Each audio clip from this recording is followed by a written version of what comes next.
Boa noite, boa noite. Vamos começar? Vamos lá. Revisão bem rápida do que a gente viu nas duas aulas da semana passada. Nas duas aulas da semana passada, eu resolvi até sair um pouquinho do que eu havia programado para falar para vocês sobre a força gravitacional. Tá? Só que agora nós demos uma olhada, uma revisitada na força gravitacional com a matemática um pouquinho mais acurada. Só um pouquinho, ainda não está muito não. O que nós vimos? Nós vimos que a força gravitacional, a qual é uma força de campo, ou seja, ela é uma interação que ocorre à distância, tá? Ela se deve a uma propriedade intrínseca do corpo que a gente resolveu chamar de massa gravitacional. Tá certo? Então, de que maneira que a gente interpretou isso? Um determinado corpo, ele perturba o espaço de uma certa forma, que o outro corpo vai sentir essa perturbação. De que maneira que esse outro corpo sente essa perturbação? Através de uma força. Então ele sente a ação de uma força. Eu troquei aqui, não estava errado, para eu colocar dessa forma aqui. Ó. Só inverter a ordem. Massa vezes essa constante aqui, que tem o valor que a gente quiser, como a gente já discutiu nas aulas passadas. Tá? Por que eu alterei ali? Porque eu posso interpretar a força gravitacional da seguinte forma.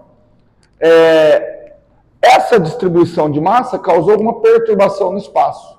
Essa perturbação no espaço vai ser sentida por essa outra massa. E essa perturbação no espaço é o que eu chamo de campo gravitacional em um determinado ponto. Então, a existência de uma massa perturba o espaço. Quem sente essa perturbação é uma outra massa. Tá aí? Tranquilo. E aí eu fiz o seguinte questionamento, cara, como é a perturbação causada no espaço por uma distribuição esférica de massa?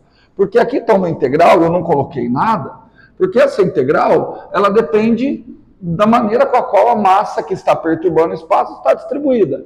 Ela pode estar distribuída ao longo de uma linha, ao longo de uma superfície, e ao longo de um volume.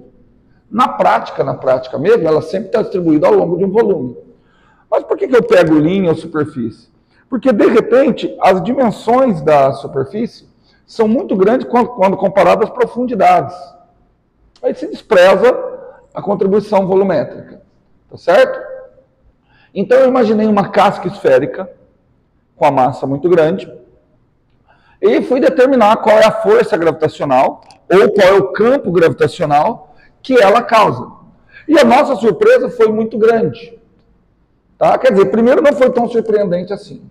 A primeira grande surpresa foi o seguinte, olha, um corpo que está fora dessa carga, um corpo que está fora dessa massa, ele vai sentir, o que ele vai sentir? Ele vai sentir uma atração gravitacional como se essa massa não percebesse que aqui tem uma casca esférica.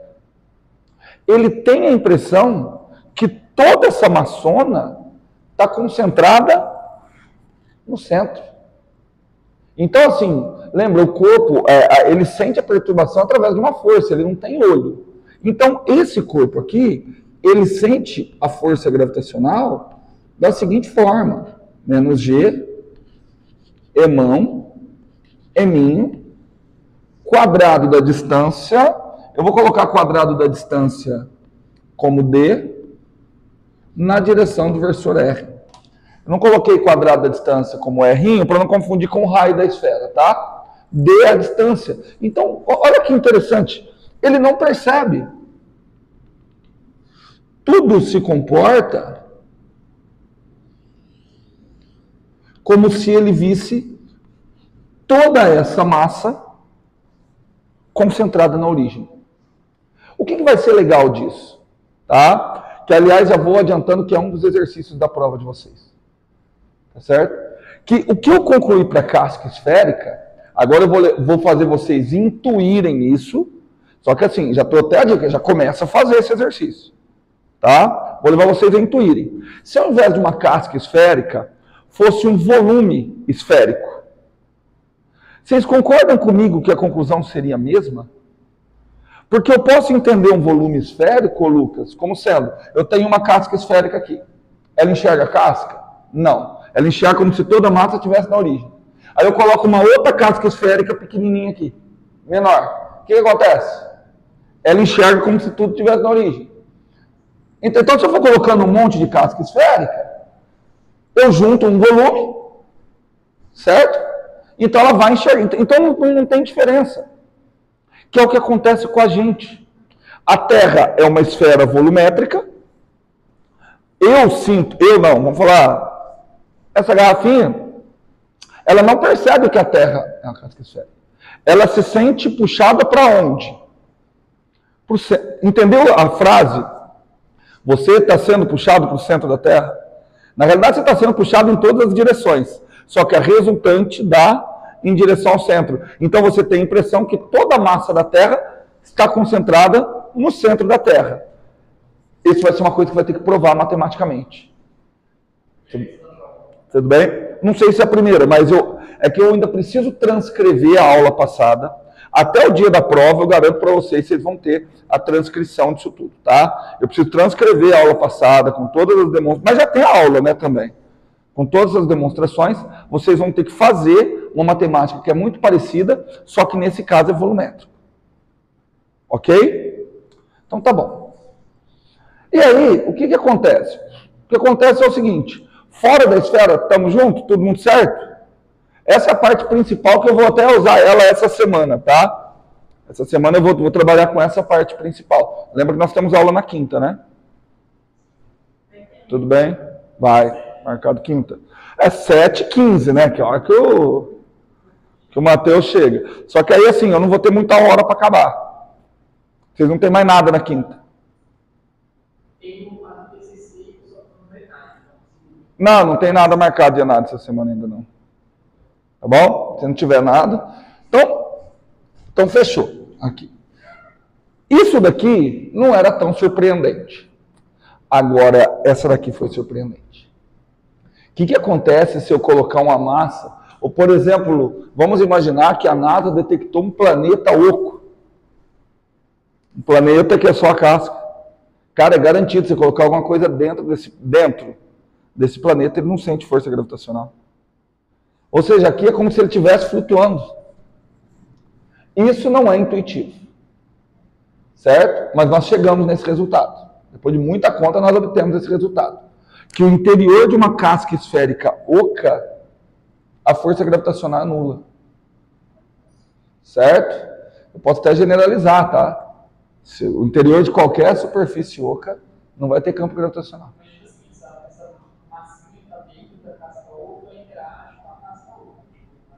É isso que está. É isso. A interação com cada pedacinho existe. Só que a resultante é nula. E o mais absurdo, em qualquer lugar que eu colocar ela. Qualquer lugar que eu colocar essa massinha, a resultante vai ser nula. E aí? Isso é um resultado fascinante e ele é conclusivo para uma outra coisa. Por quê? O que acontece? Por que aquilo ali acontece? Se você lembrar nas integrais, as coisas foram cancelando graças a esse fato aqui, ó. O que está dizendo esse fato? Que a força gravitacional é radial e inversamente proporcional ao quadrado da distância. Então, o que fez ela anular ali no interior é o fato da força gravitacional ser inversamente proporcional ao quadrado da distância. Ok? Tudo bem? Vou dar uma pausa com força gravitacional. Vou voltar ainda hoje, daqui a pouco. Tá certo? Daqui a pouco a gente volta com a força gravitacional e a gente volta já com esse resultado que vocês vão provar. Tá? Que aquela conclusão ali também vale, a conclusão para fora, da esfera volumétrica, vale para dentro. Vale para a conclusão da força exercida por uma casca esférica em corpos que estão fora, vai valer se for uma esfera volumétrica. Ok? Então tá bom. Então vamos parar um pouquinho. Vamos falar de uma outra interação da natureza. Poderia até ter começado a aula a partir daqui. Oh, meu Deus. Mas é porque eu estou triste. Não estou triste, não. Uma aluna da engenharia elétrica ali estava conversando, ela sugeriu que eu sou arrogante. Eu disse, cara, eu não vou nem ficar bravo aqui. Eu particularmente não acho, mas eu tenho a percepção que muitas vezes das minhas posturas podem dar a entender isso. Porque eu entendo que a pessoa arrogante é aquela pessoa que desfaz dos outros, né? Não é só a pessoa... Eu não acho que eu desfaço. Eu chamo vocês de burro? Chamo. Isso não é ser arrogante. Não, no meu ponto de vista. Então vamos lá. O que é a força elétrica? A força elétrica, ela também, como qualquer força, né? Ela é fruto da interação entre dois corpos que possuem uma determinada propriedade. Só que essa propriedade não é a massa gravitacional. A gente poderia chamar essa propriedade de carga gravitacional. Ou massa elétrica. Certo? Poderia chamar de massa elétrica. Só que a percepção da força gravitacional, da força elétrica, enquanto interação à distância, eu acredito que ela é anterior. Porque como que acontecia? Já se sabia que ao atritar pedaços, bastão de vidro com pele de coelho, você tinha, o bastão de vidro adquiria a capacidade de atrair determinadas cortiças, tipo rolha de vinho, sabe? Cortiças. Isso é âmbar, que em grego se fala elétron. Então, por isso que vem força elétrica, tá? E essas propriedades, também percebia que dois vidros atritados com coelho, eles tendiam a se afastar. Então se percebia o seguinte, quando eu atrito, eu de alguma forma passo para o sistema um tipo de propriedade. Só que essa propriedade, ela se manifesta de duas formas. Como que se diz que essa propriedade se manifestava de duas formas? Porque a força, a interação entre os corpos era tanto atrativa como repulsiva. Certo? Já está diferente da força gravitacional, que era sempre atrativa.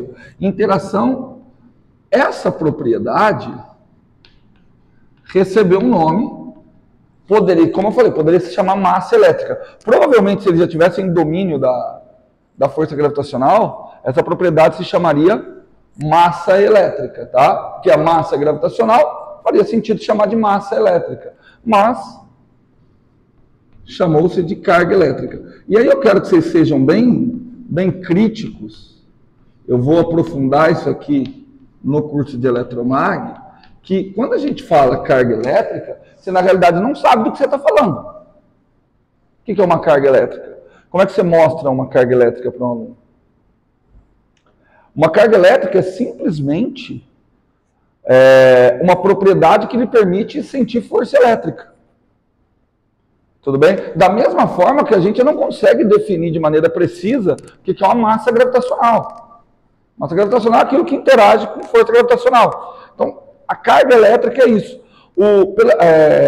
Por conta da força elétrica ser atrativa e repulsiva, atrativa, ou seja, a força elétrica se manifesta de duas formas.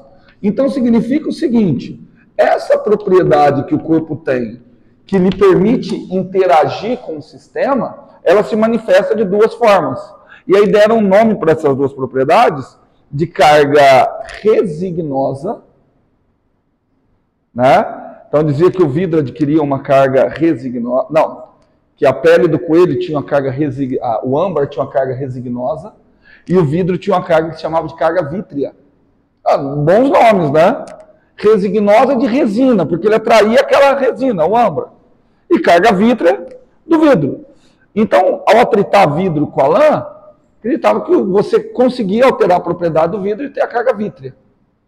Ok? Só que a pergunta continua a mesma, né? Por causa do gravitacional. Como é que um corpo percebe que nas proximidades dele tem um outro corpo com carga? Bom, não sabemos como, mas sabemos que se tiver dois corpos com carga próximas, dois corpos com essa mesma propriedade, tá?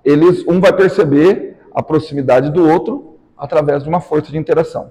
Essa força a gente vai chamar de força elétrica. Tá certo? Passados séculos, Benjamin Franklin resolve... Oh, acorda, Mariana. Resolve renomear essas cargas. Na verdade foi Charles Dufay, mas o Franklin que popularizou. Falei, cara, carga resignosa e carga vítrea não está legal não. Vamos diferenciar essas duas de uma maneira que a matemática possa nos facilitar. Vamos chamar de carga positiva e carga negativa. Só que percebe que o nome, ele é simplesmente para diferenciar a natureza, coisa que eu não precisei fazer na massa. Por que eu não precisei fazer na massa? Porque ela é só atrativa. Se a força gravitacional fosse atrativa e repulsiva, eu ia ter que diferenciar também. Então aqui eu preciso diferenciar, vou precisar diferenciar também no magnetismo. Tá? Só que no magnetismo não se fala carga magnética positiva e carga magnética negativa. Opta-se por se falar polo norte e polo sul. Mas é tudo questão de nome para você diferenciar as duas. Tá ok? E aí a gente vem, eu não vou entrar nesse detalhe, aquela questão que cargas de mesma natureza se repelem, cargas de natureza opostas se atraem. Ok? Tá, já falei em matemática. Como é que vai ser a matemática da lei de Coulomb? Como é que vai ser a matemática da força elétrica? O que acontece? Benjamin Franklin e outros cientistas, eles já sabiam de uma propriedade. Eles já sabiam o seguinte: quando você tem um material condutor e você transfere essa propriedade elétrica para o material condutor, a carga elétrica não fica no centro. Ela vai toda para a superfície.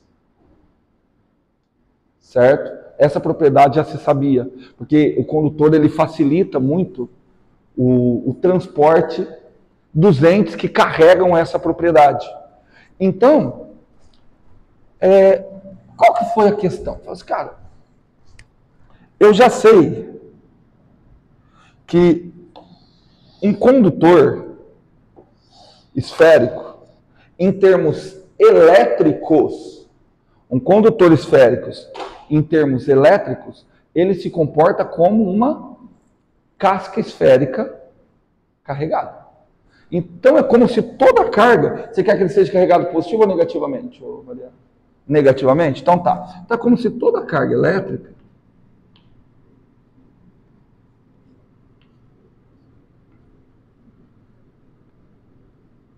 estivesse aqui. Tudo bem? E o que os caras percebiam? Ah, tá bom, essa carga elétrica é capaz de interagir com outra carga elétrica. Vamos supor, por exemplo, que eu coloco uma carga elétrica positiva aqui. Tá? Como é que é a interação com aquela carga positiva?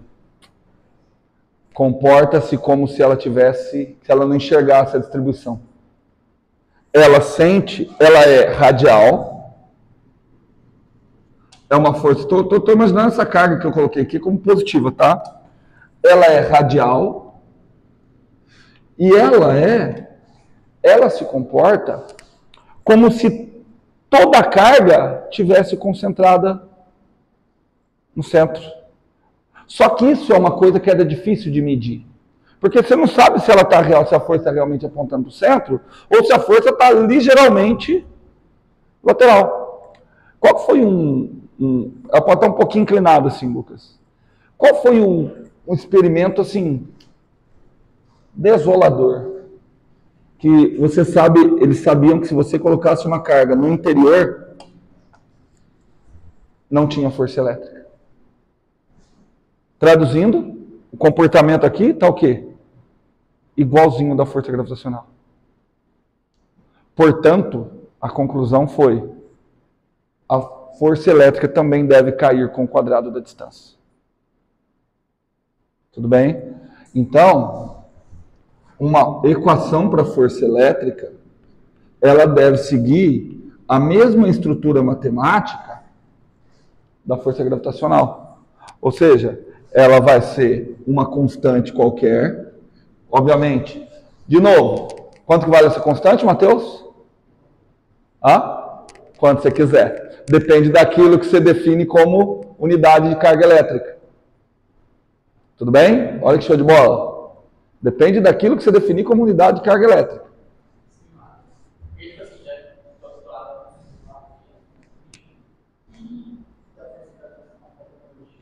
Do G, você quer chamar a massa de quilograma e a distância de metro. Então vale 6,67 às 10 menos 11. Mantendo para ter o sistema de unidade, o K vai valer 9 vezes 10 a nona. Entendeu? Então você vê que a força elétrica é muito mais intensa. Tudo bem? Só que eu posso fazer o K ser 1. Existe um sistema de unidade que o K é 1. Só que aí a unidade de carga não é mais o Coulomb. É um UEs, unidades eletrostáticas. Tudo bem?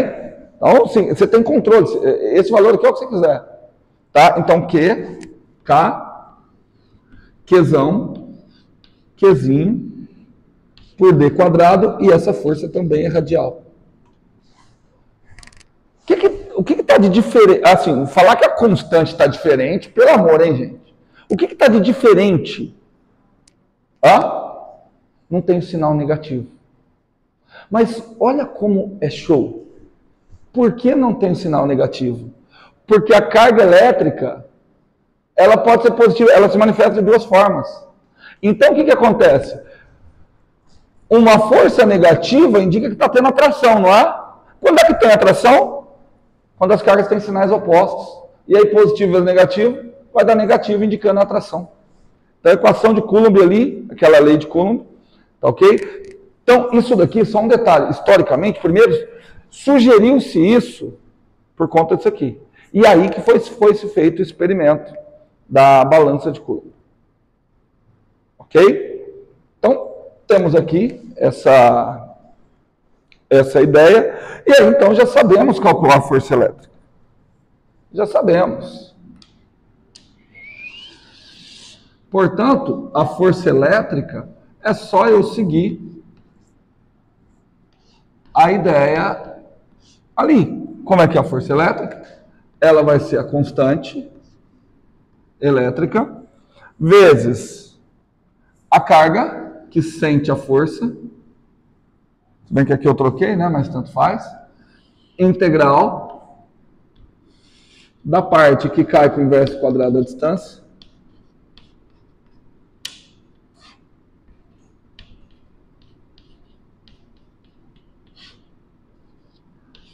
dQzinho. Novamente, essa integral podendo ser de linha, superfície ou volume.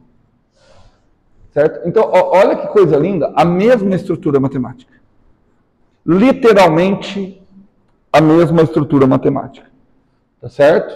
Então, temos aí apresentei para vocês duas forças de campo. Tá? E um detalhe, viu? Da mesma forma, eu posso entender que a presença de uma carga ou de uma distribuição de carga perturba o espaço. Certo? Então, perturbou o espaço. Essa perturbação no espaço só pode ser sentida por outra carga. E aí, essa perturbação no espaço, eu posso entender como sendo tudo isso aqui. Bom. No caso gravitacional, a perturbação no espaço eu chamei de campo gravitacional. No caso elétrico, a perturbação eu posso chamar de quê? De campo elétrico. Então, isso aqui vai ser o campo elétrico em um ponto R. Tudo bem? E aí o assunto no curso de eletromagnetismo é só calcular aquele carinha ali. Calcular o campo elétrico. Pelo menos a primeira parte do curso é só isso. Tudo bem? Tranquilo até aqui? Certo? Então, cara, a partir de agora vocês já estão prestes a tentar entender. Então, cara, vamos fazer um resumo aqui? Vou fazer um resumo aqui. É que eu quero preparar vocês para os exercícios que eu vou mandar, tá?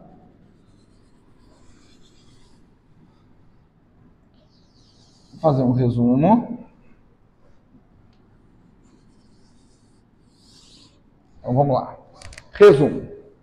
De que maneira que eu posso resumir as forças de campo? Resumo. Guardem esse resumo que lá na frente eu vou voltar a ele, tá? Eu posso dizer que a força gravitacional é massa, essa é a massa que está sentindo a força gravitacional, vezes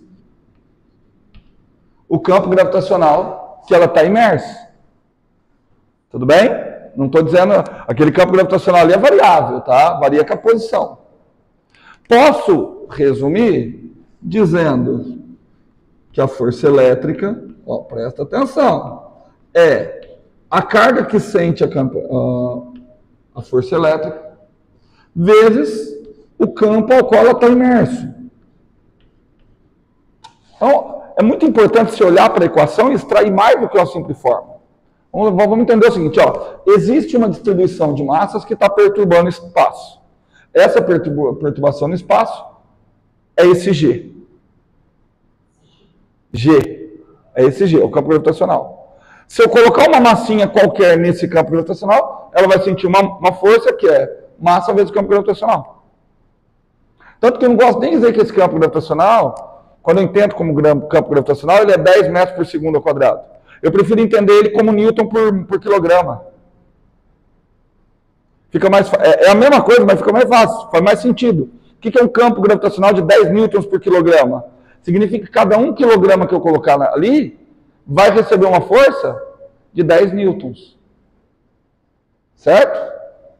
Então, da mesma forma, eu posso entender que uma distribuição de cargas perturba o espaço, criando o quê? Um campo elétrico. Ok? E aí eu coloco uma carguinha e a carguinha vai sentir força elétrica. Tudo bem? Por que eu estou perguntando isso? Palpite de vocês. Como que eu calcularia a força magnética?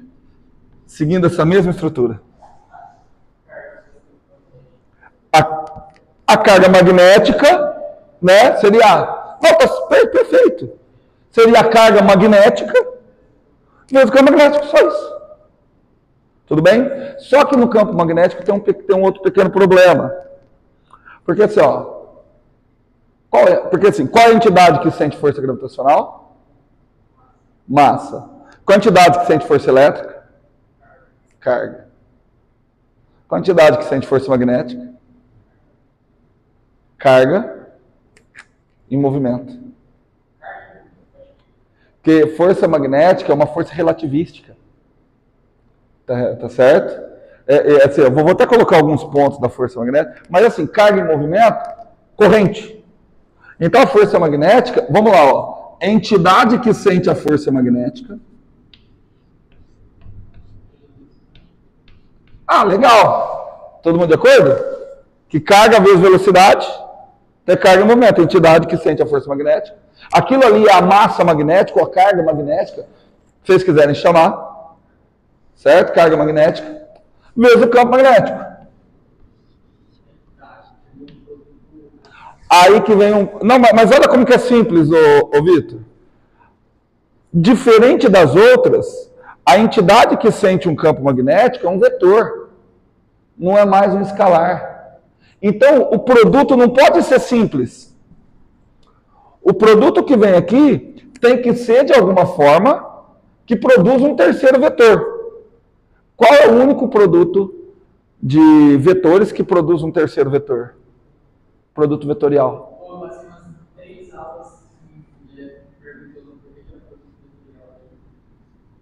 Certo? Mas, entendeu? Assim, a minha resposta ainda não está boa, tá? Ainda não está cumprida. Mas ela convence de momento. Tudo bem? Certo? Então, você viu que a estrutura é a mesma? A estrutura é a mesma. Entidade que sente a força vezes o campo que ela está inserido. Só que aqui você vai ter um pequeno... Aqui você vai ter uma coisinha que é um pouquinho mais complicada, né? Primeiro, aqui eu tenho a carga em movimento. Vum! Quem é que sente a força magnética? Outra carga em movimento. Quem é que sente a força gravitacional? Outra massa. Uma massa perturba o espaço, a outra... Tudo bem? Eu estou querendo dizer o seguinte. Uma carga em movimento perturba o espaço e cria um campo magnético. Outra carga em movimento sente.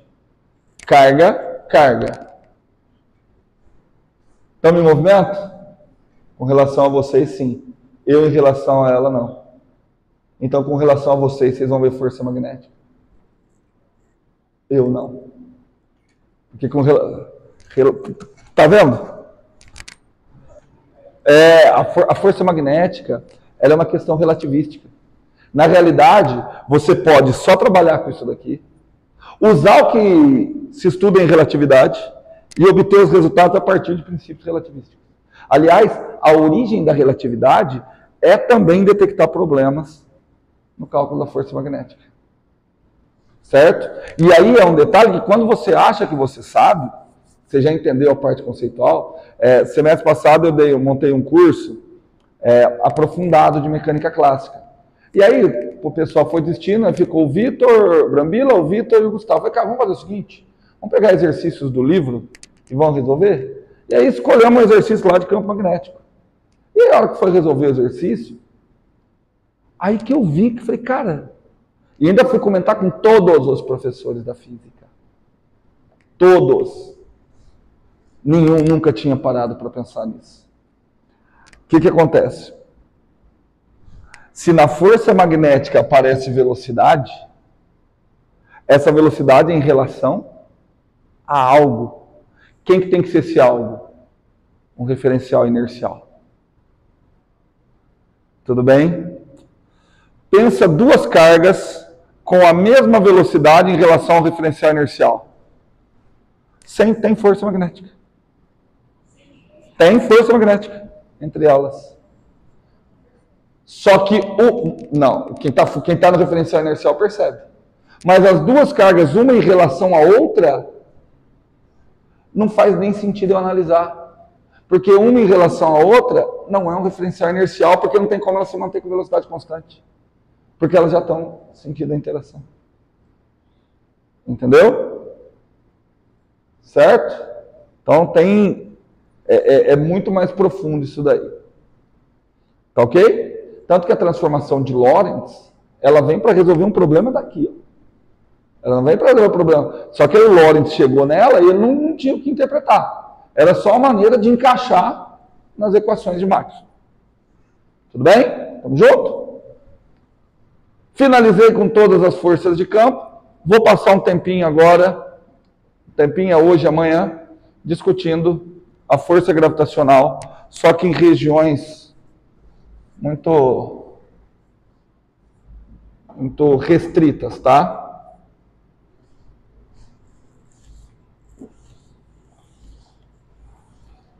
Vocês vão ficar aqui para aula, para relatividade? Não, você não. Você não vai mesmo. Eu sei, mas você não faz o curso de relatividade.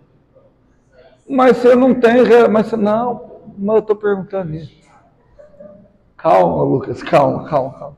É porque eu falei que hoje eu não vou dar aula de relatividade, porque eles estão com prova.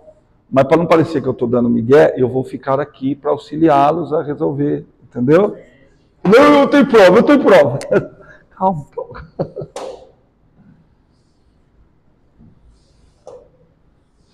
Você veio na aula hoje? Veio, né? Você lembra que nós marcamos prova também, né?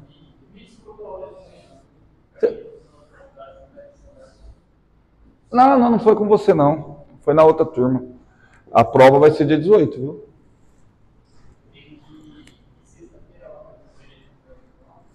Ah, você falou. Não, essa sexta tem um negócio lá, né? Mas aí semana dia 18 é prova mesmo. Metade. Exato. Ainda não sei. Tem que ver.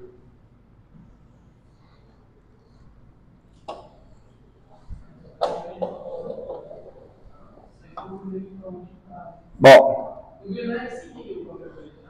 Oi?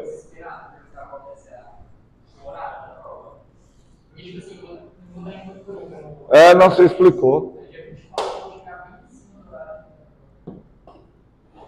Você explicou. Bom, vamos lá. Monções.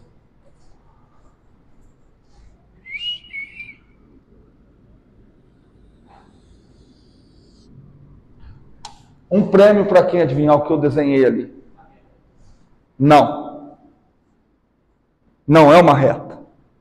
É uma curva. É sério. É um pedacinho da Terra. Não estou fazendo apologia ao terraplanismo.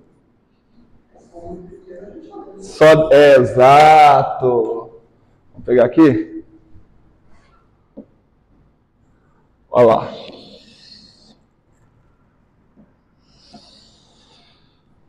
Meus amiguinhos, o raio da Terra tem aproximadamente 6.400 quilômetros. Certo? 6.400, ou seja, muito amplo. Você ocupa um pedacinho insignificante. Você não, para não parecer que você é insignificante. Vamos pegar a cidade de Votuporanga. É um pedacinho muito insignificante. Vai ser isso aqui, ó. Certo? Você vai perceber que existe uma curvatura? Não. Você percebe que você está no lado, a 45? Não. Para você está sempre no topo. Tudo bem? E para onde? E aí eu vou colocar você aqui, ó. Ó, vou colocar você aqui. Certo?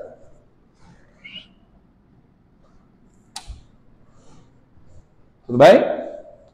Para onde você sente a força gravitacional? Para o centro da Terra. É que ali não dá para eu saber onde está o centro. Como é que eu vou identificar onde está o centro da Terra ali? Como é que vocês identificam onde é que está o centro da Terra? Você identifica da seguinte maneira. Você vê aqui, ó. A força gravitacional está direcionada para o centro. Então ela tem que fazer que ângulo com a superfície da Terra? 90 graus. Por isso que a gente fala que a força está direcionada para baixo. Entenderam? Tudo bem? Então eu vou considerar que a força gravitacional, fruto da minha interação com o planeta Terra, ele atua aqui assim, ó. Para cá está a ação da força gravitacional. Vamos calcular essa força gravitacional? Vamos calcular? Bom, vamos calcular. Vamos fazer a força gravitacional sobre a Mariana. É a massa da Mariana vezes o campo gravitacional criado pela Terra. Tudo bem? Não preciso fazer integral, porque eu já sei que a força se comporta como se toda a massa da Terra estivesse no centro. Então vamos lá. Então, força recebida pela Mariana. Força gravitacional recebida pela Mariana. Massa da Mariana, 82. Tá bom, 85. Não, tá bom. M. Com M tendendo a 80. M vezes o campo gravitacional, que é constante gravitacional, massa da Terra, dividido. Opa, vamos só tomar um cuidado. Aqui eu consigo pegar o vetor, né? Aqui eu vou chamar de vetor R, né? Só que nesse caso, se eu colocar um sistema de referência aqui, está na direção menos Y chapéu. Certo? Vamos colocar aqui, olha o meu sistema de referência. Y. Não, vamos pegar um sistema de referência melhor. Tridimensional. X, Y, Z. Poderia ser o outro que eu coloquei lá também. Para onde que está apontando a força gravitacional? Menos Z. Está aqui a direção radial lá. Só que, de novo, como eu estou ocupando um pedaço muito pequeno, eu não percebo essa curvatura. Então, eu tenho a impressão que a força gravitacional está para baixo. Então, menos na direção Z. E agora está faltando o quadrado da distância, né? A distância vai ser o que mesmo? O raio da Terra mais essa alturinha. Tudo bem?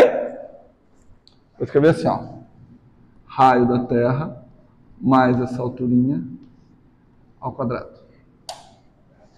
Tudo bem? Tamo junto? Estou falando de Terra, mas serve para qualquer planeta. Vocês têm ideia da estimativa de quanto vale o raio da Terra? 6.400 quilômetros.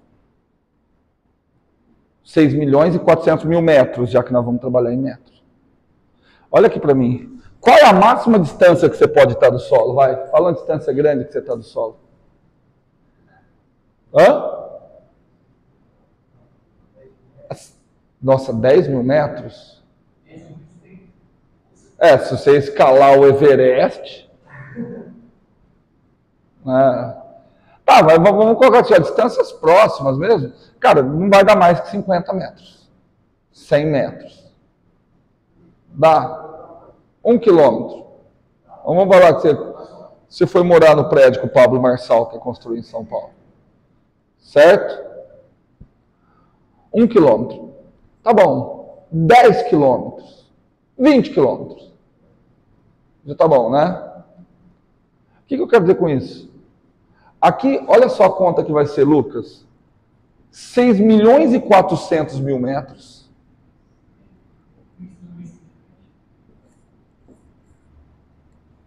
É insignificante, né? Então, o que eu posso fazer com esse número que está insignificante? Eu posso desprezar. Eu posso desprezar. Uma vez que eu estou desprezando aquele número, que é insignificante, o que está acontecendo com o campo gravitacional? Ele está sendo dado apenas por coisas que são constantes. Fala.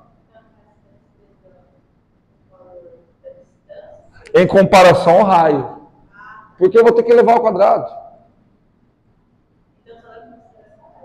Só leva em consideração o raio da Terra. Porque, isso porque eu peguei um número ainda muito grande. Peguei 20 quilômetros. Pega uma altura grande ainda, assim, 20, 30 metros, 100 metros. Somar 6.400 e elevar ao quadrado. 6.400 quilômetros, né? Tudo bem? Então, o que acontece? O que acontece é o seguinte.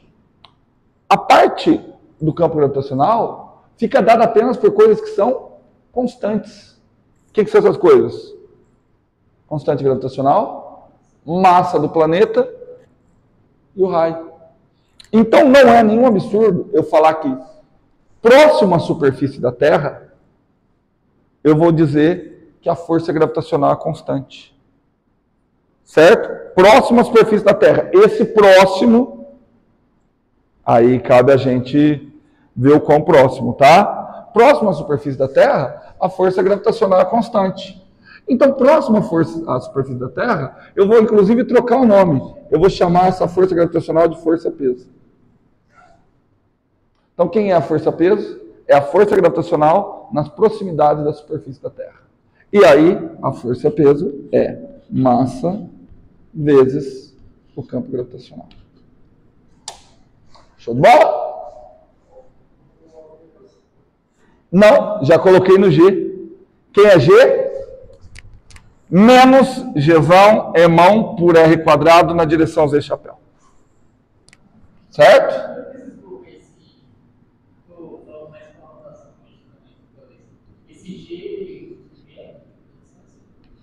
Espera aí, só um minutinho.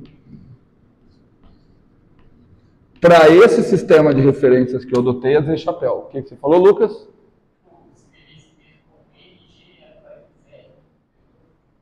MGZ. Z. Porque assim, para colocar o R, você tem que me dar um sistema de referência. Entendeu? Para colocar o R chapéu, você tem que colocar um sistema de referência onde? No centro da esfera. No centro da Terra. Tudo bem? Entendido? Certo, dona Mariana? Fácil, muito fácil ou extremamente fácil? Fácil demais. Fácil demais. Nossa, isso daqui parece... É que assim, nem eu esperava chegar até aqui, mas o que eu estou fazendo?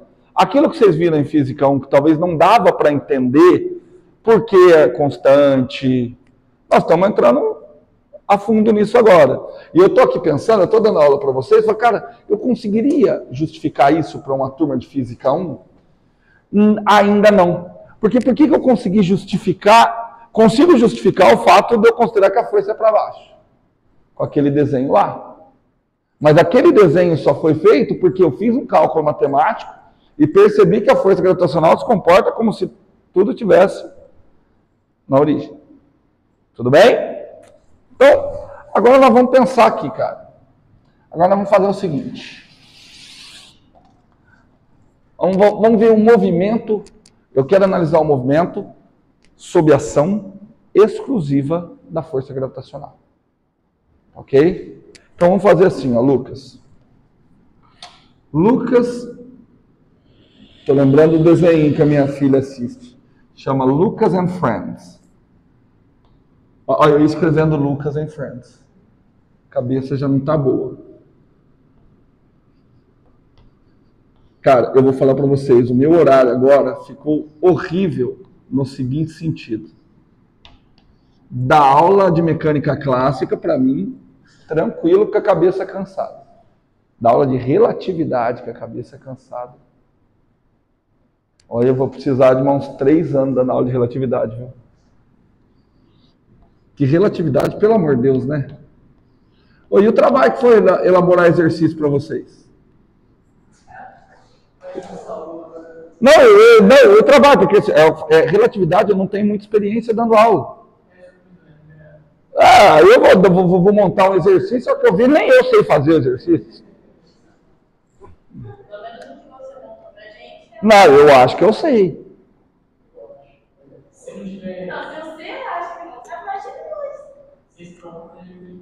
Vocês me ensinam. Não, esses eu sei, mas já aconteceu de mecânica clássica, de eu montar exercício para outra turma. Eu tava lá, eu falei, nossa, cara, me senti, cara, montei um exercício top pra caralho. Aí tá todo mundo, uma semana, ninguém consegue. Aí eu fico puto, eu falo, cara, mas como que vocês não conseguem? Tá atrás aqui, deixa eu resolver essa bosta. Aí eu vou vir, eu também não consigo. Não, eu pensei uns 2 dias, porque, cara, eu não me conformo de não conseguir resolver um exercício. Eu sou assim desde a minha graduação. Não me conformo. Mas que caralho. Aí eu fico pensando assim, cara, mas como que eu tava pensando em resolver quando eu inventei? Aí eu fui, cara, eu fiquei 2 dias. Aí eu provei que não tinha solução. É sério. Eu inventei um exercício que não tinha solução. E coloquei na prova. E isso aconteceu também quando eu dei matemática aplicada. A matemática aplicada tinha um exercício que eu vi, eu achei muito legal. Só que eu achei muito simples. Aí eu troquei a função. Aí na hora da prova ninguém conseguiu fazer. Aí eu fui ver que a pequena troca que eu fiz não tinha solução. Mas vamos lá. A questão é a seguinte. Vou lançar uma bolinha com uma certa velocidade. Se eu vou lançar com uma certa velocidade, eu preciso de um sistema de referência. Tá? Aqui está o chão. Como é que vocês querem o sistema de referência? XYZ ou só XY? Só XY? Y na vertical? Vocês podiam variar um pouco, né, gente? Então, eu vou colocar o sistema aqui, ó. Eu vou colocar a origem do sistema coincidindo com a posição da bolinha. Ok? Só XY, tudo bem. Certo? Então, esse corpinho, ele é lançado com uma certa velocidade inicial. Tudo bem? Quer saber qual vai ser a trajetória dele? Entendeu? Qual é a trajetória? Nós temos que encontrar a equação da trajetória. E encontrar a equação da trajetória é encontrar uma relação entre a posição y e a posição x. Por exemplo, se eu chegar que x² mais y² é igual a 1, eu sei que a trajetória é uma circunferência de raio 1 centrada na origem. Entenderam? Se eu chegar x² por 3 mais y² por 4 igual a 1, eu sei que ele tem uma trajetória elíptica. Tudo bem? Então eu quero chegar. Então eu preciso achar uma relação entre a coordenada x e a coordenada y. Qual a única coisa que eu sei? Eu sei o seguinte, olha. Durante todo... Ele foi lançado assim. Se não houvesse força atuando sobre ele, o que aconteceria? Como seria a trajetória? Linha reta com velocidade constante. Só que ele vai ter um desvio dessa trajetória. Por que ele vai ter um desvio dessa trajetória? Porque vai ter força atuando sobre ele. Qual força está atuando sobre ele? Força gravitacional. Tamo junto? Tudo bem? Então tá bom. Então vamos fazer o seguinte. E a força gravitacional é a única que está atuando sobre ele, né? Que ele não está interagindo com mais ninguém. Presta atenção que eu não estou perguntando em momento nenhum quem é que causou aquela velocidade inicial. Não, ainda não. Vamos. Certo? Ainda não. Então o que vai acontecer? O que eu sei? Vamos lá? Eu sei o seguinte. A força resultante sobre esse corpo é a força-peso. Tudo bem? Esse corpo parte da posição inicial, simplifiquei a vida de vocês, posição inicial 0. 0 em x, 0 em y. Também tem a velocidade inicial. A velocidade inicial desse corpinho é V0 na direção x chapéu, V0x na direção x chapéu, mais V0y na direção y chapéu. Tudo bem? Vou até dar um zoom aqui para ficar melhor. Aqui está o vetor velocidade inicial, estou dando um zoom. Esse vetor velocidade inicial contém duas componentes. A componente na direção x e a componente ao longo da direção y.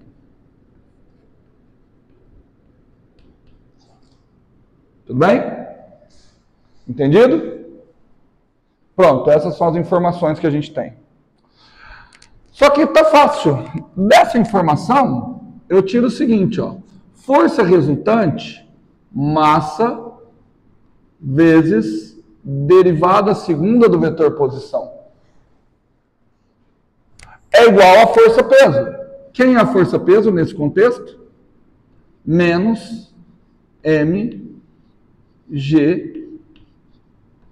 na direção y chapéu. Primeira conclusão. A força é o que causa aceleração.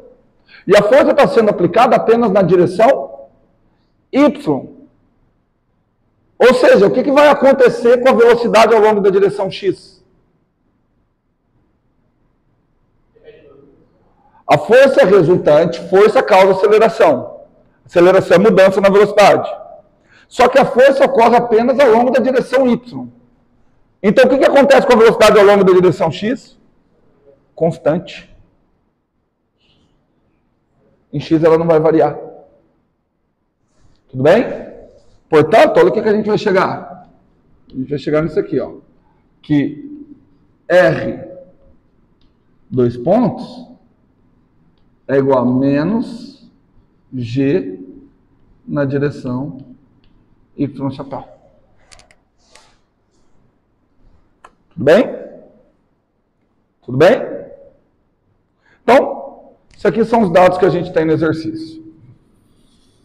Cara, não parece. Eu sei que não parece, mas que exercício de primeiro ano do ensino médio. Tá certo? Vamos relembrar um negócio? Quem é o meu vetor R? R é um vetor que depende do tempo. O R de t, ele é x de t na direção x chapéu, mais y de t na direção y chapéu.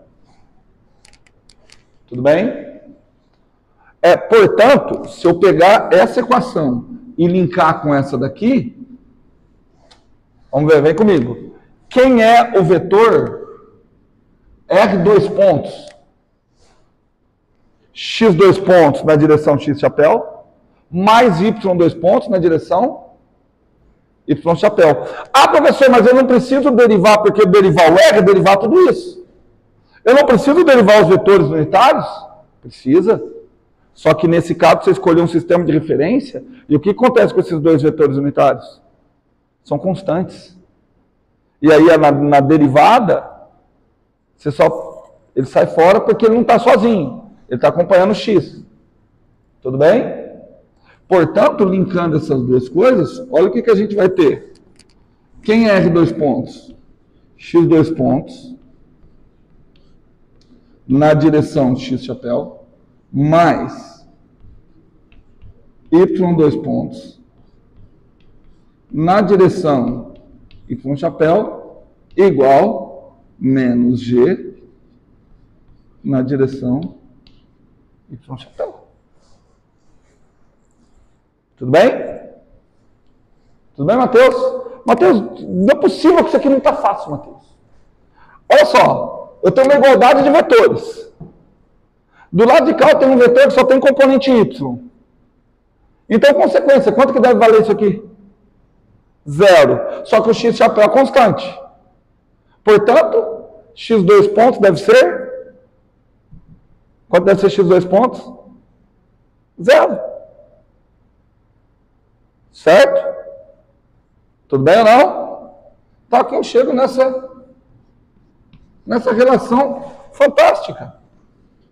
Olha só, chego numa equação diferencial que diz o seguinte, olha, derivada segunda de x dois pontos é 0. Chego também na seguinte relação. Derivada segunda de y, quanto que é derivada segunda de y? Menos g. Tudo bem? Vamos junto? Eu não vou resolver essa equação diferencial porque eu acredito que vocês conseguem concluir facinho. Vamos lá. Eu tenho a função cuja derivada segunda dá 0. Qual é a função cuja derivada segunda dá 0? Eu tenho que derivar duas vezes, na segunda ela já deu 0.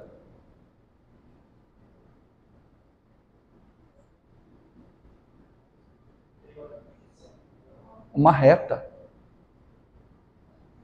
Tem que ter grau 1 em t. O polinômio tem que ter grau 1 em t. Então, já sei que, olha só, vem comigo. Já sei que x de t tem que ter grau 1. Tudo bem? Então tem que ter alguma coisa. Vamos fazer o seguinte. Fica mais fácil. Fica mais fácil. Agora ficou mais fácil. A derivada segunda é 0. Então, quanto que vale a derivada primeira? É uma constante. Entenderam? Se a derivada segunda é 0, quer dizer que a derivada primeira é uma constante. Bom, mas essa constante, qual o significado dessa constante? É a velocidade. Isso aqui não é velocidade? Então, a velocidade tem que ser a velocidade inicial em x. Tudo bem? Certo, Lucas? Então, velocidade inicial em x.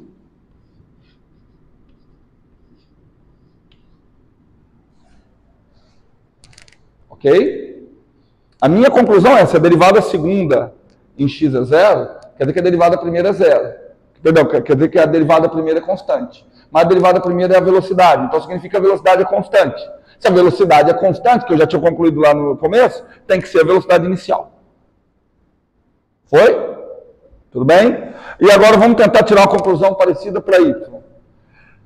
Derivei duas vezes e deu menos g. Certo? Então quer dizer que a derivada primeira tinha um t multiplicando g. Certo? Porque se eu derivo, tudo bem? Então na derivada primeira tinha um g. Confere, se eu derivar, eu volto. Mas está faltando uma constante, né? Quem é a constante? A velocidade inicial em y. Ok? Mais velocidade inicial em y. E assim, está bem claro, né?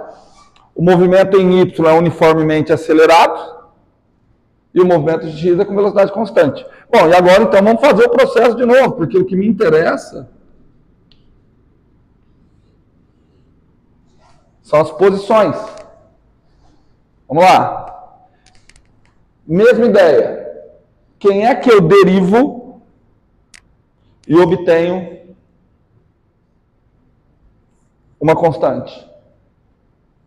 Teria que ser isso vezes o tempo. Tudo bem? Portanto, ó, x de t é igual a v0x vezes o tempo. Mais uma constante. Só que a constante seria que posição? Não, mas posição x existem infinitas. A posição inicial. Tudo bem? No caso aqui eu considerei 0, mas eu já vou fazer o caso mais geral. Mais posição inicial em x. Tudo bem? Certinho? Vamos ver em y. Y de t vai ficar igual. Bom, essa parte que tem um t, teria que ter um t quadrado sobre 2. Menos g t ao quadrado sobre 2. Essa parte que tem um v0y parece um t multiplicando. E aí teria constante. Quem seria constante? Posição inicial. Tudo bem? Posição inicial em y. Tudo bem, cheguei nas equações do movimento. Tá? Que elas ali também são conhecidas como equações paramétricas. Portanto, a partir das equações do movimento, qual é a trajetória? Como você sabe que a trajetória é uma parábola?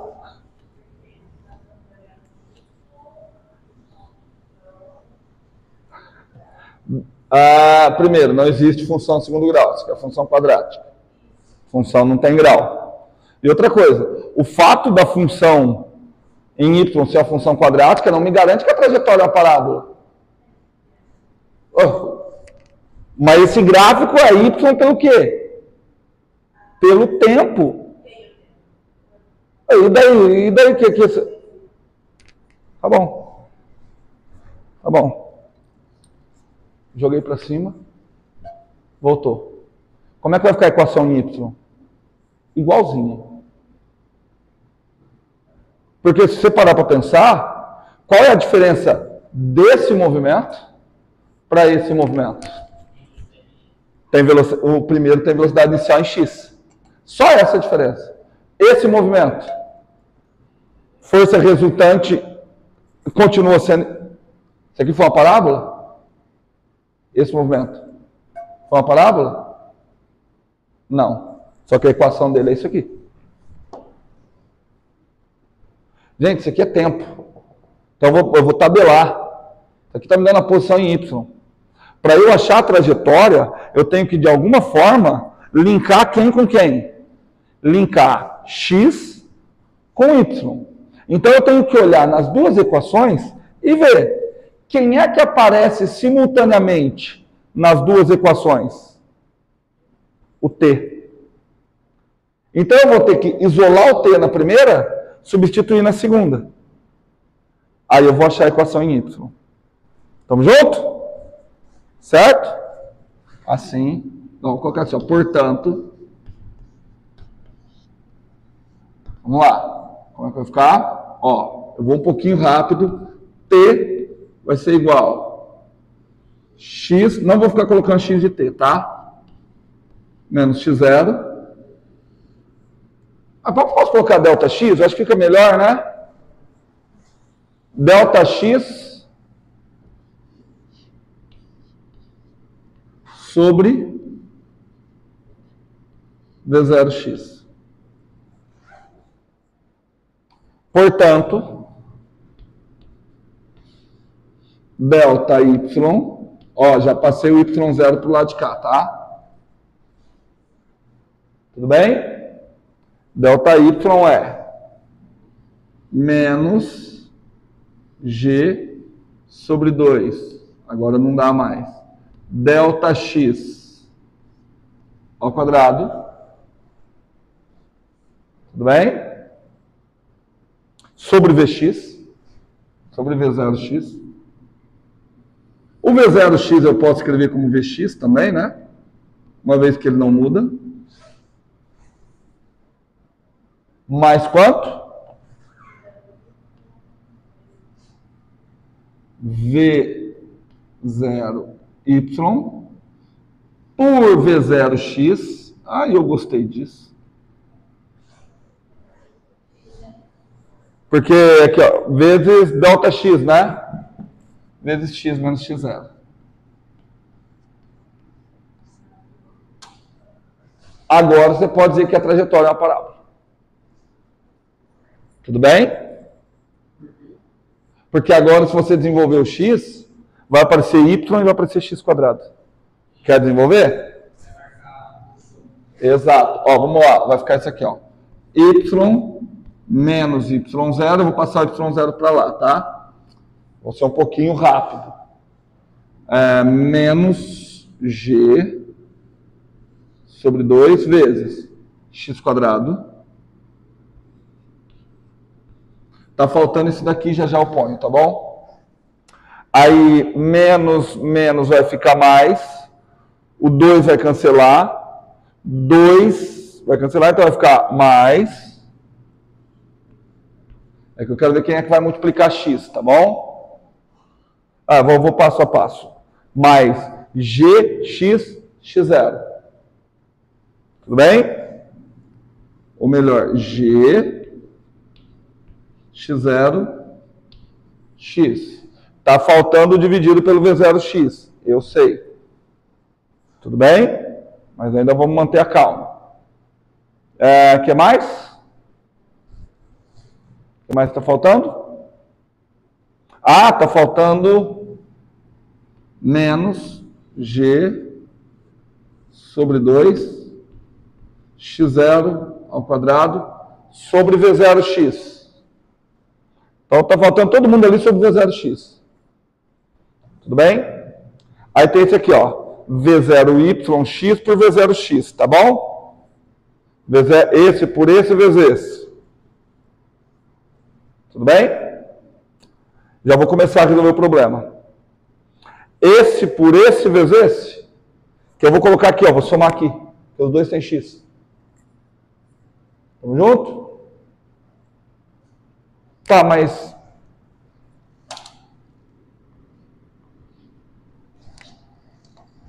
aquilo ali é o ângulo de lançamento. É o ângulo θ.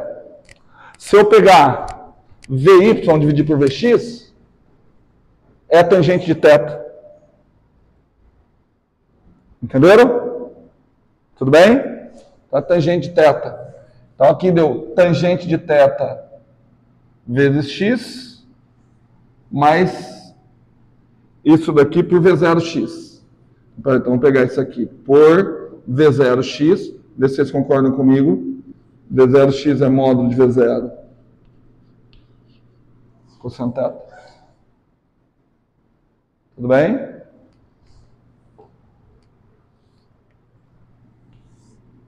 Mais a tangente de θ, tudo isso vezes x.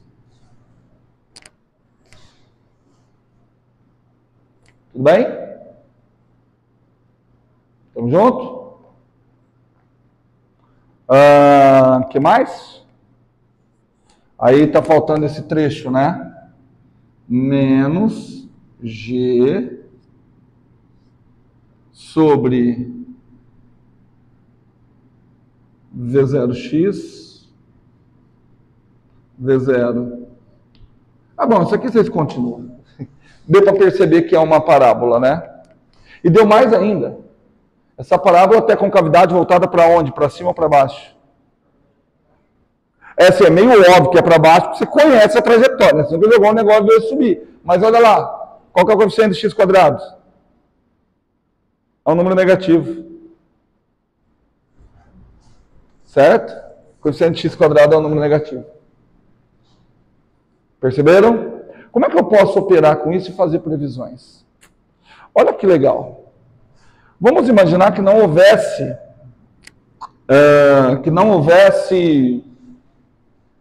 força em Y.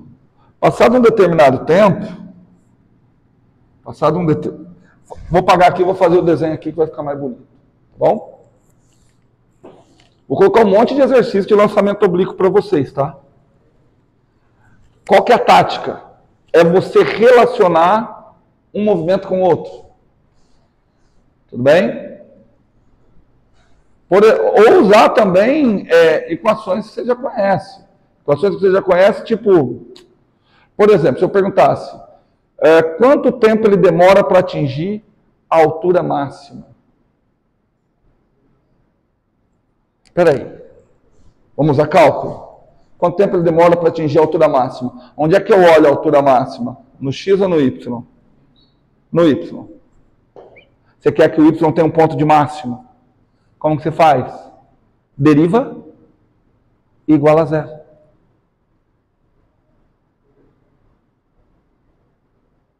Certo? Entenderam? Quer pensar como física? Quanto vale a velocidade a velocidade em Y quando ele atinge a altura máxima? Zero. Pô, você derivou, você calculou a velocidade. Entendeu? Perfeito? Então, aí você achou o tempo que ele demora para atingir a altura máxima. Calma, na altura máxima a velocidade é zero em Y. Mas na altura máxima a velocidade não é zero em x, porque ela em x ela é constante. Tudo bem? Mas eu vou fazer uma outra interpretação, o restante eu vou deixar para vocês. E já vou dar a dica, não deixem para fazer os exercícios, ainda mais quem está com prova de relatividade. No domingo. A não ser que você dedique o domingo inteiro para isso. Vamos imaginar o seguinte. Aqui está a bolinha. Ainda tem hoje Física 2. Aqui está a bolinha. Ela foi lançada. Tudo bem? Se não tivesse força gravitacional, passado um determinado tempo t, ela estaria, digamos, vou marcar com um ponto só. Ela, digamos, estaria aqui. Passado um tempo t. Tudo bem? Eixo Y. Gente, olha que coisa linda. Coisa tchuk-tchuk. Tudo bem? Ela estaria aqui. Show de bola? Quanto que ela teria andado ao longo de x? Ao longo de x, ela teria andado isso aqui. E eu sei calcular isso. Ao longo de x, ela teria andado Vx vezes t. Não é? Quanto que ela teria andado? Segue o mesmo raciocínio. Quanto que ela teria andado ao longo de y?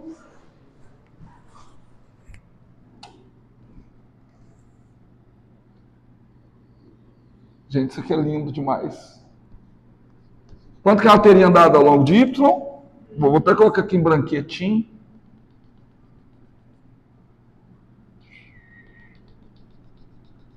Ela teria andado V0y vezes t. Aí vocês podem perguntar, por que aqui você colocou o índice 0 e ali não? Porque ali eu sei que a velocidade é constante. Tudo bem?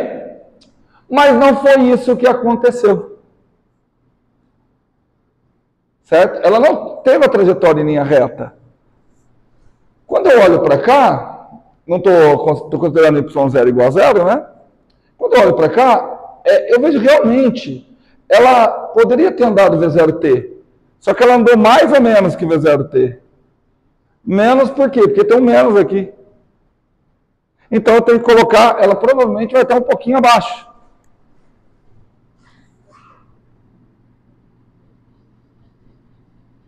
Como vocês já viram, a trajetória a ser descrita é uma parábola. Certo? Quanto que é essa altura toda? V0yt. Certo? E essa daqui? Menos gt² sobre 2. Certo? Porque olha só, tudo isso, ó, todo esse branco é V0YT. Tudo bem? Então, isso daqui é a altura real dela. A altura real dela é aquilo que está ali, ó. V0YT menos G T quadrado sobre 2. Tudo bem? Então, quanto que ela caiu? Ou melhor, quanto que ela deixou de subir? GT quadrado sobre 2. Entenderam? Tudo bem? Então, ela deixou de subir GT quadrado sobre 2. E olha como que isso dá uma experiência legal. Imagine que eu solte um corpinho daqui, dessa altura. Ele está paradinho. Vamos lá. Eu só vou analisar em Y, né? Quero saber o tanto que ele cai. Quanto que é a velocidade inicial? 0. Então, quanto que ele cai? Se a velocidade inicial é 0, quanto que ele cai? GT quadrado sobre 2. Então, olha que coisa. Olha que coisa. Imagine que você está atirando em um animal que está preso ali no galho. Um bicho preguiça. E aí você fez a mira certinha nele. No que você atira, por conta do barulho, ele assusta. Ele vai cair quanto? GT quadrado sobre 2. Só que o tiro também vai cair, então ele vai morrer. Se você fizer a mira certinha, qual é a melhor maneira do bichinho se safar? Ficar parado. Porque a bala vai sair sob a ação da gravidade e ela vai curvar. Entenderam? Esse análogo, isso aqui, ó. Vou pegar, vou tentar, vamos ver como é que está a minha capacidade de sincronismo. Ó, tô com 2 pedacinhos de giz. Um eu vou soltar, ele vai cair em linha reta. O outro eu vou dar um peteleco. Qual a diferença entre os dois? Exato. Mas o movimento em Y nos dois deve ser o quê? O mesmo. Então qual deles deve chegar primeiro ao chão? Os dois devem chegar juntos. Vamos ver? 5, 4, 3, 2, 1. Conseguiu? Chegou junto. Isso é contra-intuitivo, cara. Quer ver como é que é contra-intuitivo? Eu solto alguma coisa ao mesmo tempo que eu dou um tiro. Vai chegar junto. Com a bala no chão. Por quê? Porque ao longo do eixo Y, os dois estão sujeitos à mesma força. Mesma força não. Mesma aceleração. Tudo bem? Certinho? Então, por hoje, milagrosamente, exatamente às 8h40, hein?